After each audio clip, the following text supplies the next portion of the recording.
honored to be here. I wish my wife was able to be here. We have two precious little boys, an 8-year-old and a 3-year-old that are a ton of fun.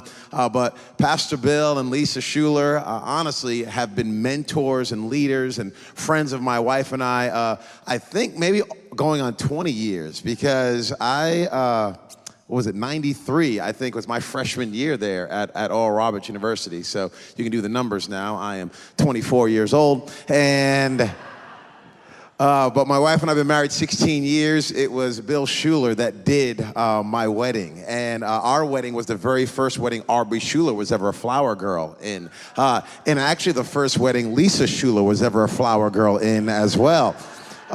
The reason I say that is, you know, Aubrey was supposed to walk down the aisle by herself, but she didn't. So Pastor Lisa had Aubrey's hand, and we have the pictures of this where she tries to go ninja at our wedding for some reason. So she says, well, I guess if I crouch down really low, walking down the center of the aisle, no one will see me. So here is Lisa Schuler walking down the aisle with Aubrey like this. We thought she was gonna stop and just start backing that thing up for a second. She didn't do that, but we thought she might. Eventually, she stood up and Aubrey came down, and the ceremony ended up beautiful. And my wife and I have been married 16 years now, and it was really because of Lisa Schuler doing that at our wedding. It changed everything. Aubrey, Taylor, Sydney, to see these women just really growing into such beautiful, amazing women of God that have a heart for the Lord and love their parents so much. It's such a tremendous honor to have people like this in my life. And it's an honor for you to have pastors like this in your life as well. You guys are really, really blessed. You can clap for them for sure. There's a lot of churches that honestly don't have very good pastors. That's just the way, the nicest way I can put it. Individuals that aren't interested in investing and pouring their lives into the family that God is bringing them. But you have pastors here that are willing to sacrifice and honestly lay down their lives for you, and they want you to be stronger and better and more full of life. So I'm glad you're here. I'm honored to be here. I'm honored to be an overseer, excited about that as well, to be a support and a strength to this church family. But you didn't come here for me to talk a whole bunch about, you know, how awesome the Schulers are and how beautiful the girls are, and Taylor's boyfriend. You're good looking too, Luke. You're good looking too. If you have your Bibles, you can open them up to Matthew chapter 16. Matthew chapter 16. If you don't have your Bible, that's okay. We'll put the scriptures on the screen for you. Jesus still loves you just the same. Matthew chapter 16. We're going to begin reading in verse 13. We'll go all the way to verse 19. It says, when Jesus came to the region of Caesarea Philippi, he asked his disciples, who do people say the Son of Man is? Verse 14, they replied, some say John the Baptist, others say Elijah, and still others Jeremiah or one of the prophets. But what about you? He asked, who do you say I am? Simon Peter answered, you are the Christ, the Messiah, the Son of the living God. Jesus replied, blessed are you, Simon, son of Jonah, for this was not revealed to you by man, but by my Father in heaven. And I tell you that you are Peter, and on this rock I will build my church, and the gates of Hades, or hell, will not overcome it. I will give you the keys of the kingdom of heaven. Whatever you bind on earth will be bound in heaven. Whatever you loose on earth will be loosed in heaven. I love coming to D.C. I've only been here a couple of times, actually, and both times I've had the opportunity to see the Schulers. This was years ago when I first came, when we still had the prayer center closer to the Capitol. And to walk through these streets and to see the history is honestly quite amazing.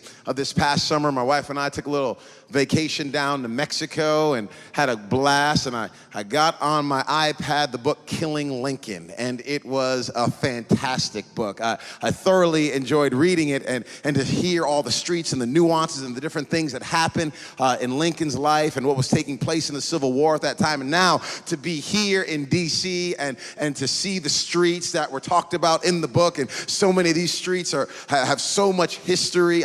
It's honestly quite baffling that we're connected so much to history here in this city.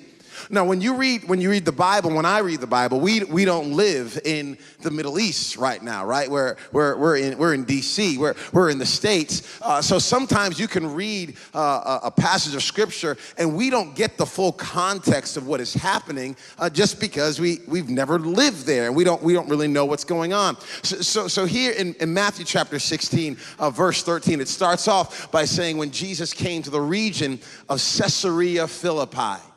Now, if you're like me, that doesn't mean anything. But if you dig into this, it's actually quite fascinating. This is a real place.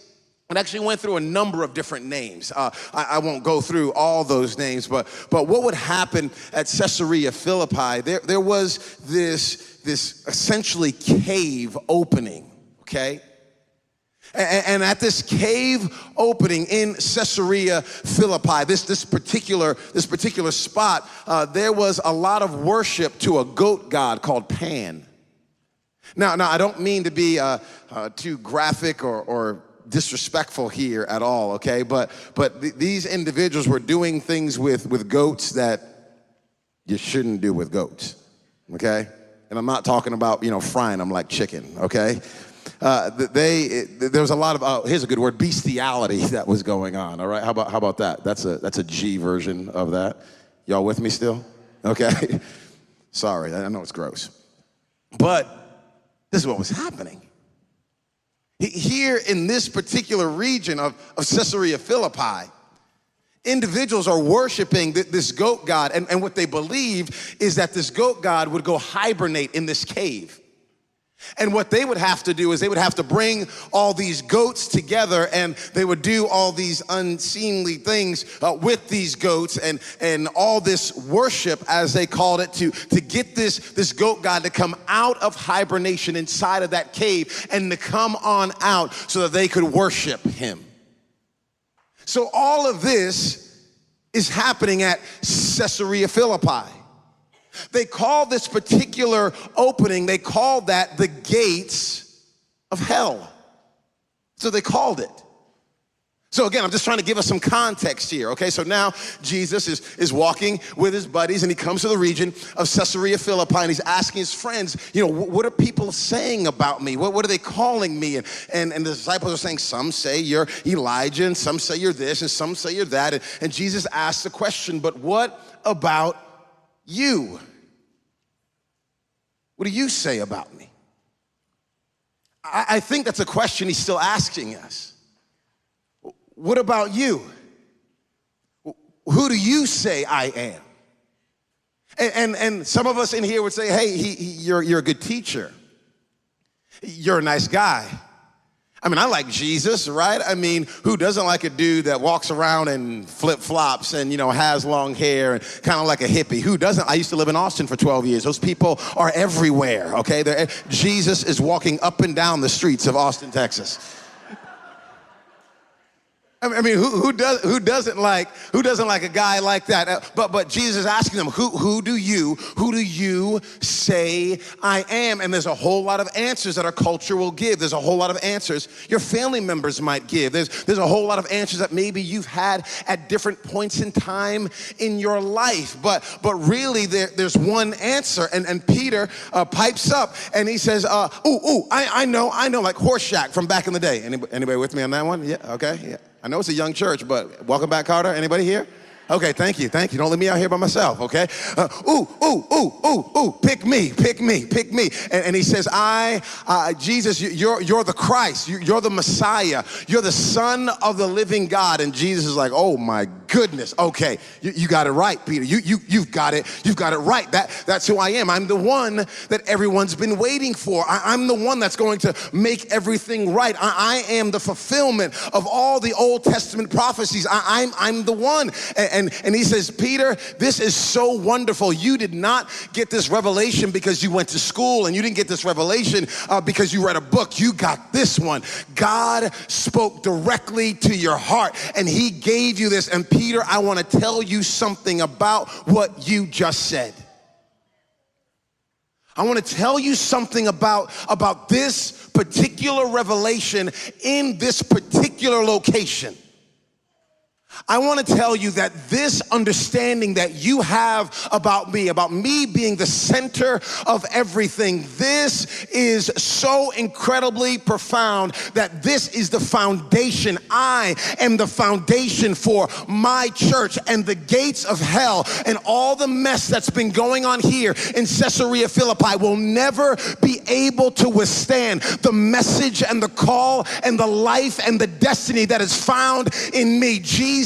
Peter, I'm the fulfillment of everything. Now, when he's saying this in a place where people have absolutely lost their minds, and some of you used to party like this, right? I mean, some of you, you did it right. I mean, you went all in, right? All your chips, right in the middle. And you're wishing some of that stuff didn't show up on Facebook. You're wishing. You're wishing the Polaroids would be ripped up. You know, you have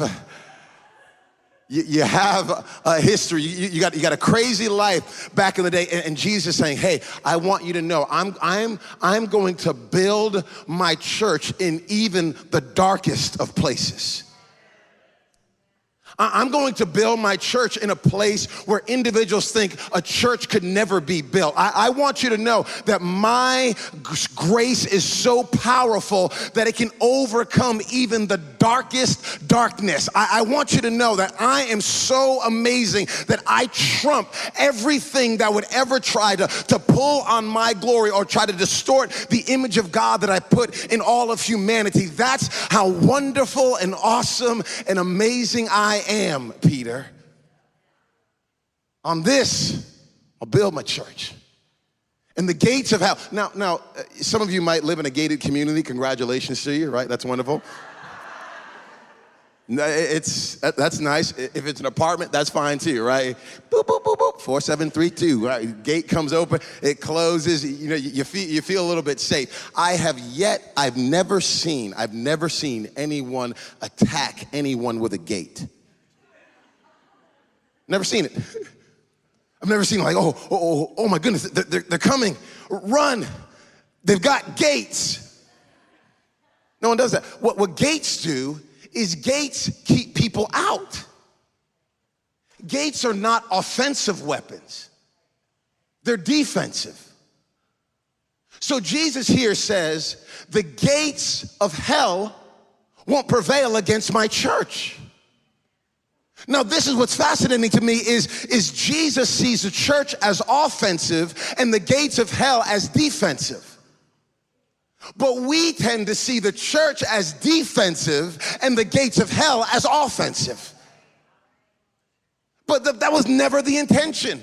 I'm all for Christian education. I love that. I love us having, connect groups and small groups and all the different things we've got in my church. Our kids go to a beautiful Lutheran school. I love all of that. But sometimes the mindset can be in the Christian world that we better hide out our children and our families from the big bad world out there. And if we can insulate people enough, then we can keep them pure all the days of their life.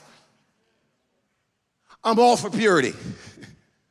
I'm all for protecting our children. Don't get me wrong, right? I'm doing that as well. What I'm talking about is a mindset where we feel as the church that we actually are hiding out from the big bad world. And Jesus never gave that picture of the church. When he said the church is, he says the gates of hell can't prevail against the church. So Jesus has like this little bit of a ghetto feel into it.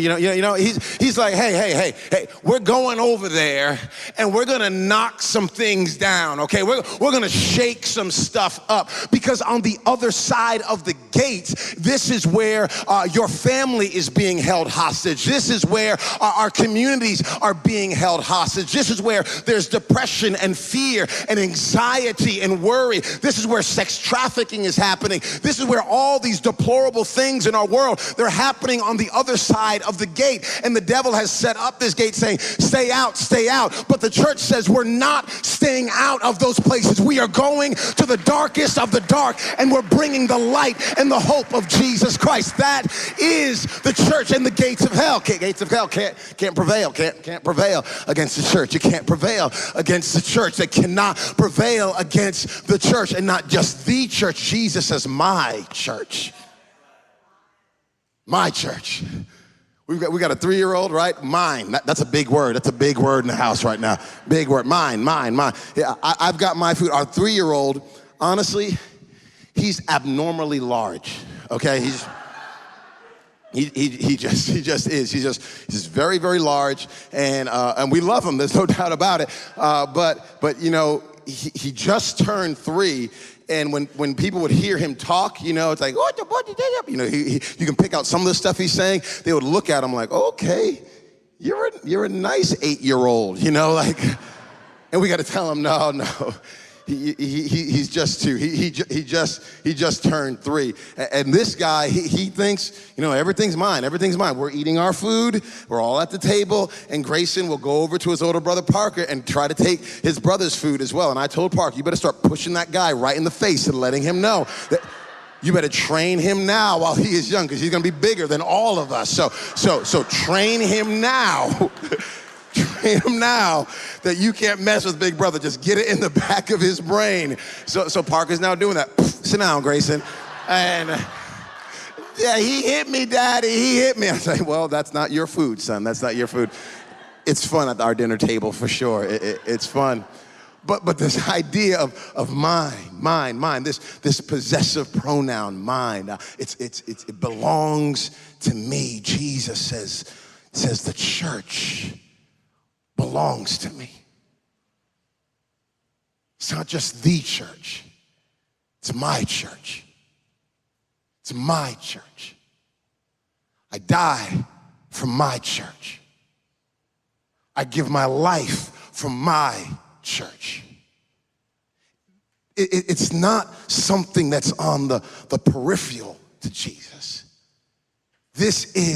We are his hands and feet in the world. No one else honestly gets this opportunity. No one else gets the chance. Now, it's open to everyone, but not everyone has taken him up on this deal.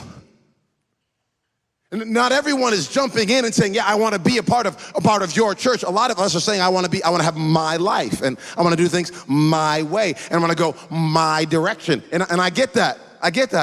Who doesn't want things their own way? But Jesus says, hey, I'm offering to all of the world, every man and woman, no matter their background, no matter their education level, no matter how much money they make, no matter their gender, no matter their skin color, everyone can be a part of my church. And I want you to be a part of my church, where you and I now are a part of the family of God. The Message version of the Bible, which I like, it's not a literal translation of Scripture. It's more of a rather than word for word, it's a thought for thought translation of Scripture. It says this in Ephesians, that the church is not peripheral to the world, but the world is peripheral to the church. I just felt it important for Capital Life Church to get the understanding again of who you actually are. To remind you again that you're not a club or a clique or a group. You're not just a bunch of people that are getting together because you like spiritual things. You're not just a fan club of the Schulers or of Jeff because he's got his cool hair and his great guitar. That's not all you are. That's not all you are. What you are is you are a part of a breathing, living organism that Jesus bled and died for. And this is the church. And the church is, without a doubt, the most powerful force in all of this earth because we belong to Jesus and we are in his hands. And that is why the darkness will not prevail. This is who you are. So you're getting ready to move into a new building, right? This is exciting. These are exciting times. I mean, the setup and tear down team is ready for the new building. We've done setup and tear down. It's no joke. You find out who really loves Jesus with setup and tear down, right? And who cusses a little bit too, right? Oh!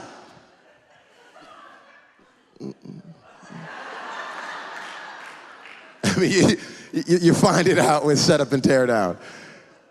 You got these children's workers out there. I mean, they're in the lobby, and they're dealing with all your snotty-nosed kids, right?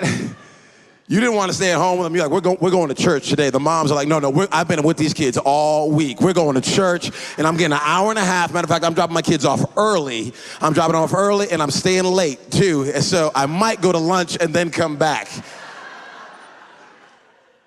I mean, it's tough, man. It's setting up and tearing down. You guys are doing it. You have been champs and heroes, but now you're about to go into your own building. And the tendency might be, let's just relax, okay? Let's just take a load off. Whoa, we've been working hard for 10 years. Let's put our feet up.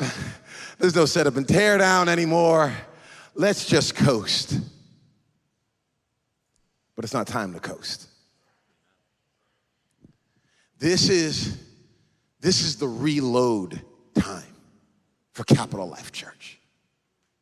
This is the time where we get even more engaged than we've ever been before. This is where we remind ourselves again why God called us to be a part of this family. This is where we don't take a step back, but we actually take a step up. This is where we get a fresh glimpse that since God is going to give us a tool like this building in a community like this, that he must have an agenda and a plan that goes far beyond our comfort. He must have an agenda and a plan to bring even more people into this family. So let's get ready, and let's get the hosts ready, and let's get the kids ready, and let's get the worship team ready, and let's get the ushers ready, and let's get our outreach team ready. Let's get everybody ready because God is about to raise us up to a whole new level, and we want to do this for his glory because we're his church and the gates of hell will not prevail against all that God has called us to do. This is the destiny of Capital Life Church. This is who we are. This is our DNA. And here's the time. Here's the time. So Jesus says, I'm going to give you the keys. Can I have some keys? Where are those keys that, yeah, throw those to me, Missy. Throw them to me. I can catch them. Okay. Oh, good one, Lisa. Pastor Lisa, good one. Okay. I don't know whose these are, but Jesus said, I'm giving you the keys to the kingdom. The keys to the kingdom.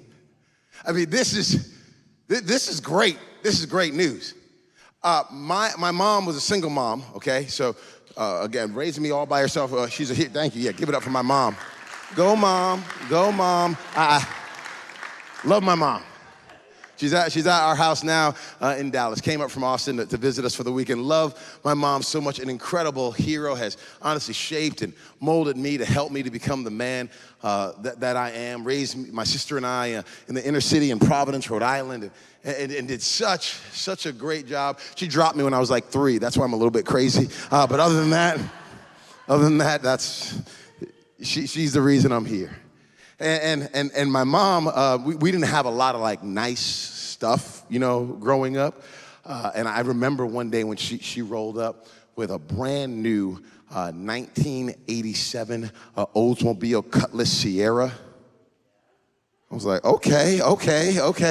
Now, some of us young folks in here, we don't know what that is, but I mean, this is basically a pimp mobile, okay? That my mom brought home one day, and she had a great license plate, and she brought that thing home, and I'm probably about 13 years old or so, and we're so excited about this new car, and all of our other cars had broken down, and people were kind enough to give our family cars at different times in our life. But now here my mom has her own car. So now, fast forward 3 years, I'm 16 years old, and I get my license, and every 16-year-old who gets their license, they want to do what?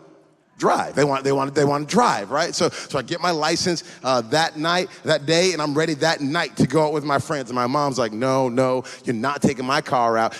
What if you mess it up? Well, you got money to fix the car? I'm like, okay, whoa, I'm your son. Why are you coming at me like this? So she had a lot on her plate.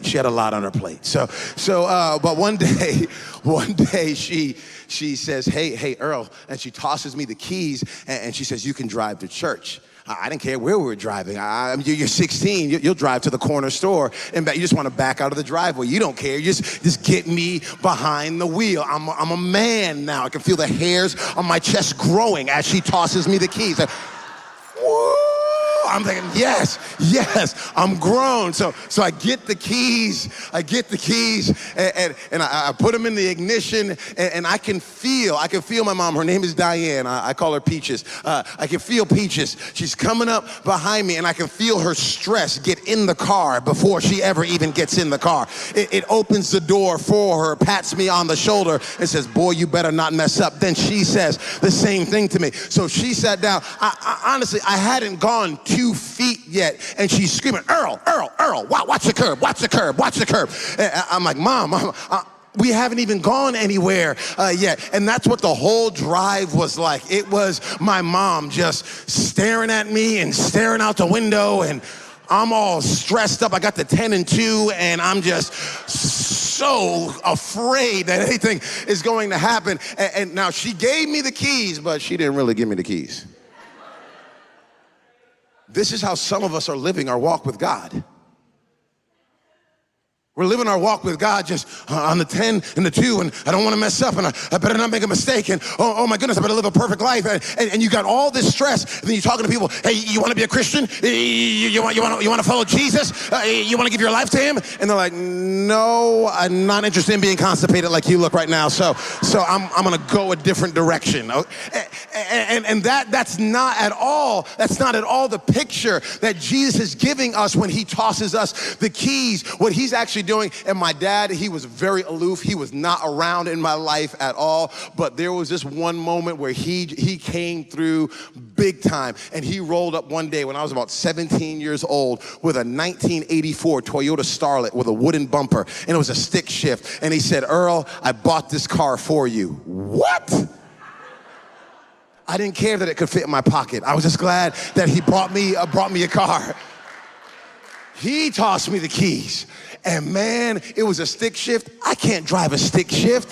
So, anybody can drive a stick shift? You know what I'm talking? You got to do the clutch, and you got the gas, and you got to shift, and you got to do this over and over again, and we're just bucking back and forth like this. And my dad, he's gold in this moment. Son, you're fine. You're fine. That person that's pointing that finger at you, they're just showing you the way to heaven. That's all that is right there, son. They don't mean anything by that. Just keep driving, son. Just keep driving. So eventually I get it, but my dad in this moment, he was gold. He tossed me the keys, and then he was there with me, just coaching me along, trying to show me the way. This is the picture of Jesus and his church when he says, I'm giving you the keys to the kingdom, and I want you to take these keys, and I want you to pick up everyone you can possibly pick up. I want you to talk to everyone you can possibly talk to. I want you to go to every neighborhood you can possibly go to, and I want you to let them know about my fame and about my glory, that I gave my very life for them, that I shed my blood for them, that I'm on their side. I'm not mad at them, that I want to turn them from darkness to light. I want to take them from the far to the front. I want to bring them to a whole new life. This is the destiny of the church, and this is Capital Life Church. This is what you're called to do. You got the keys. You got the keys. Don't act like you're trying to earn your way into the family. You can't. He earned his way for you to be in the family. That's the power of the cross. Well, Earl, I messed up this week. I made so many mistakes. So didn't I. All of us in here fall short of the glory of God. But still, his grace and his mercy is there to keep on empowering us to live a life for his glory. So yes, we fall, but he doesn't turn his back on us. He reaches out his hands, and he's not snatching the keys out of your hand saying, when you learn to live perfectly, that's when you can follow me. He's saying, I'll give you the keys again, and I'll give you the grace to keep on surrendering to me every day of your life. And I'll empower you by my Spirit. I'll lead you. I'll guide you. I'll correct you when you're off in sin, and I'll help you get back on the right track. I'll be there every single step of the way. My church, the gates of hell will not prevail against my church. Giving you the keys to the kingdom. Drive this kingdom for my glory. Drive it with the grace that I provide for you. And friends, can you imagine what it will look like when all the people that are in this room get this? Can you imagine what our church is going to feel like when we all really grab a hold of this? When we're not just spectators anymore, and we're not just thinking just Pastor Bill and Pastor Lisa are the one with the keys, but we all got some keys as well, and God has called them to be the leaders. There's no doubt about that, but we're all involved in this thing together. Can you imagine when we all start to get off the sidelines and we take another step forward and say, I'm a part of the mission of God in the world to make it on earth as it is in heaven? I love what happens on Capitol Hill. It's necessary, it's important, it's good sometimes. But make no mistake about it, what happens on Capitol Hill is not the most important thing that's happening in Washington, D.C. I appreciate the Supreme Court. I pray for them. Thankful for all of our congressmen and senators, and pray for the lobbyists as well. And I pray for what happens here in D.C., but you might start to drink the Kool-Aid to think what happens on the Hill is what's most important here in this area. And what happens on the Hill is not what's most important. What happens with the church is what's most important. You and I are a prophetic voice in this community to say, we know the way. We know the way. He is a man. His name is Jesus. And you and I are the ones that continually point everyone to the way, the truth, and the life. So if you work on Capitol Hill, hey, keep on going there and work hard. Do it to the best of your might, but understand that you're there as a missionary. And if you work in the school system here in the DC area, which is, needs some help, as well, that's okay. You're a missionary there. You've got keys, and you're driving the kingdom into that area. This is your call, friends. This is our destiny.